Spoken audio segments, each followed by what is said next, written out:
So I'm here with Olga, and she's a health coach, and we were talking about the difference between modern trends in nutrition and traditional health and things like that. I thought I would throw out some idioms, and age-old idioms, words of wisdom, and how they apply today. So the first one is, variety is the spice of life. I totally agree with that, and I see it in clinical practice to be true. You don't really need to be PhD in healing or nutrition. If you throw into your diet variety, and it would change with the season, it would change with location, it would change with your mood and how your body feels, then that's it. A variety can really give your body everything, and your body has all the knowledge, all the wisdom, and knows what to do with that. So basically, when we eat, we should not just eat one type of food. We want to make sure we have a very varied food supply of vegetables, fruit, even meat, things like that? That is correct, and our ancestors used to have a variety that is not 2, not 5, not 10, but 100 times more than what we do now. Our ancestors would have 3,000 different food items that they would rotate. Wow, that's fascinating. Okay, how about the next one? Common one, an apple a day keeps the doctor away. That is actually very interesting, because the more I was looking into this particular fruit, the more respect I got for it.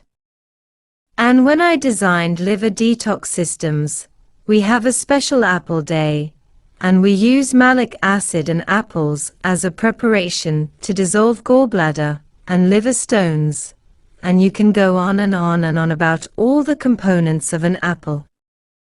It's so complicated, and yet so simple. You just grab an apple, bite, chew, swallow, done. Wow. And I think also it's kind of like basically if you just eat unprocessed foods, if you eat natural foods, right, then you will probably stay healthy and you would not need to see the doctor. Well, this is exactly what the proverb says, and it's very literal. Okay, so how about one not related to food? All work and no play makes Jack a dull boy, which I guess means if you just work all the time and you don't rest and relax and have fun, then you will just be a boring person. Well, actually any kind of extreme has health consequences. We talk a little bit about toxicity and efficiency as roots of any health problems.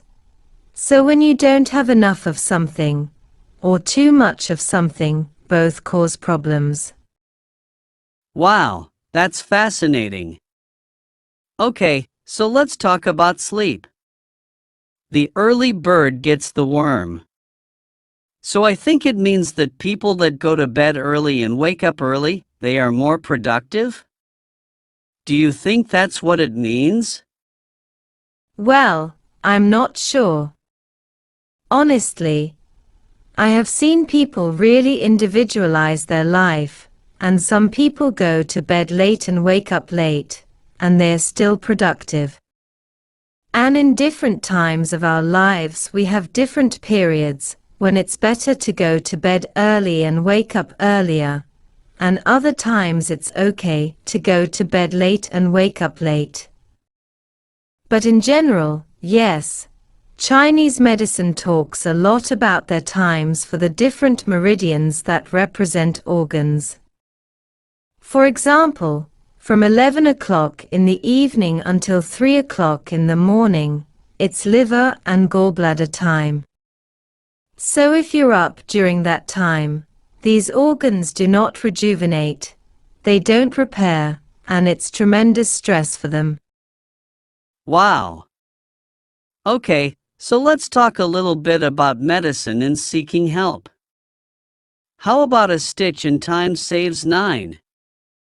Well, I think it's true for a lot of things in the healing world.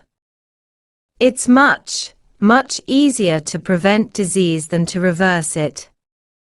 So a lot of times if you get the disease, the best case scenario in modern medicine is just to control the symptoms and to slow down the progression.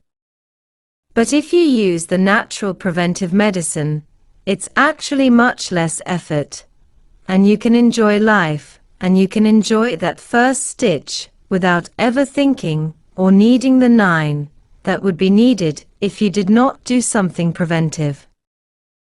Okay, wow, fascinating. And the last one, I think this is, you have talked about this before. Too much of a good thing is a bad thing. Yes, again, I can refer to Oriental wisdom of yin and yang.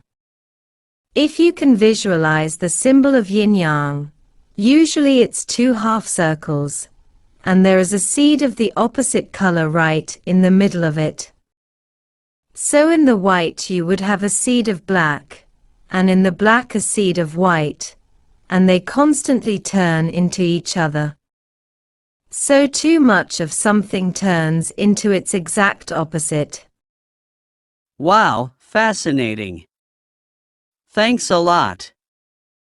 Most welcome.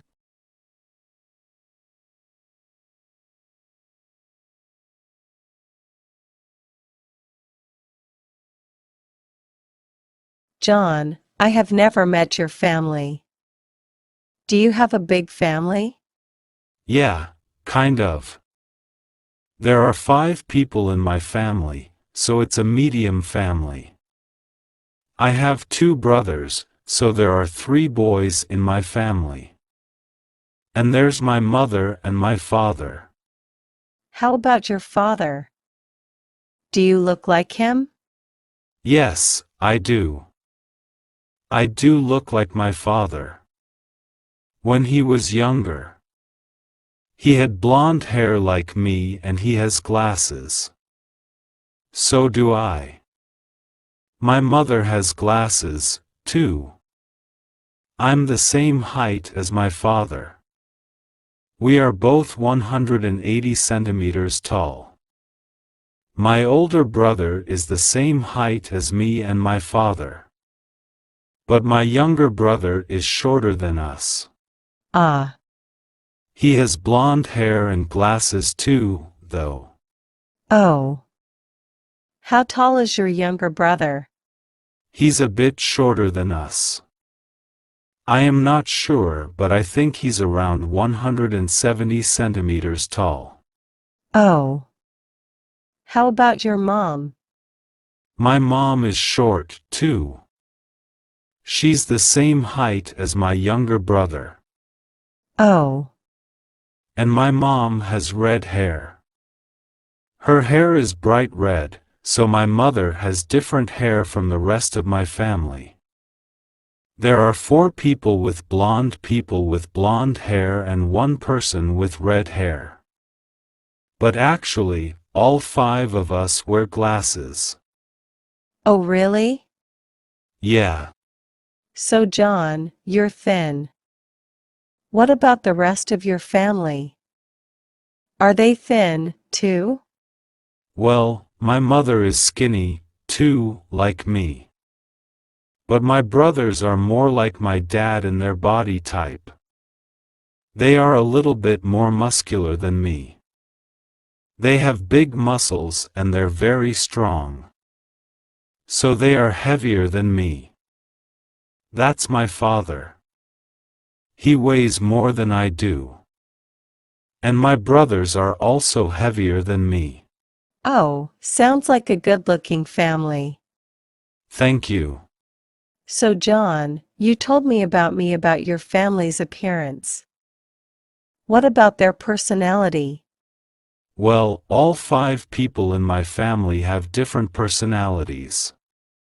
Yeah. My younger brother is really fun. It's great to spend time with him. For example, we usually play video games together. He likes to play racing games or sports games, and also, we play card games or just watching TV. He's so funny.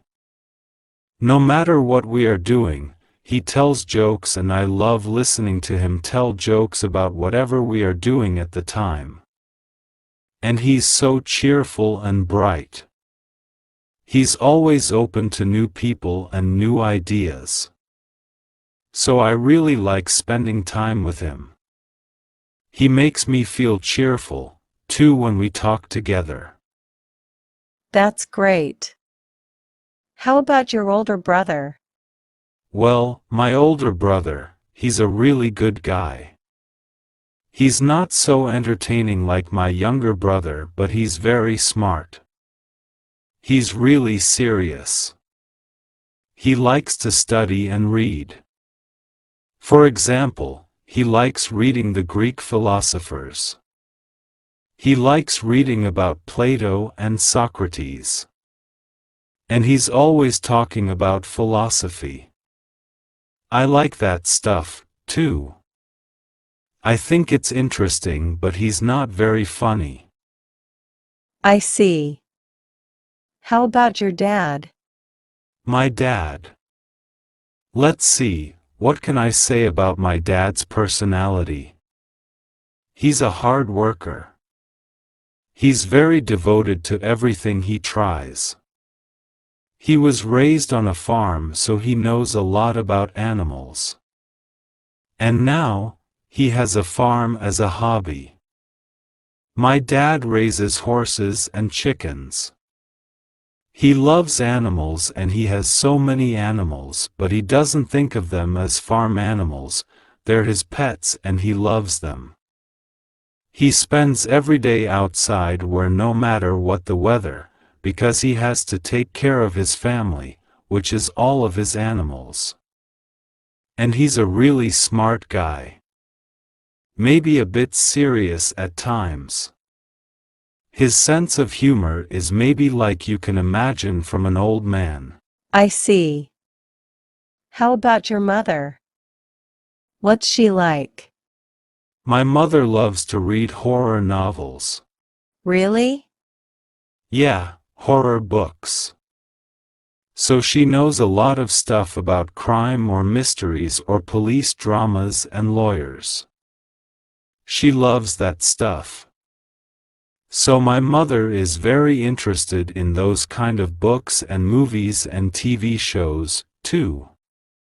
So she's kind of like a detective. My mother is very smart and enjoys solving puzzles. Wow. It sounds like an interesting family.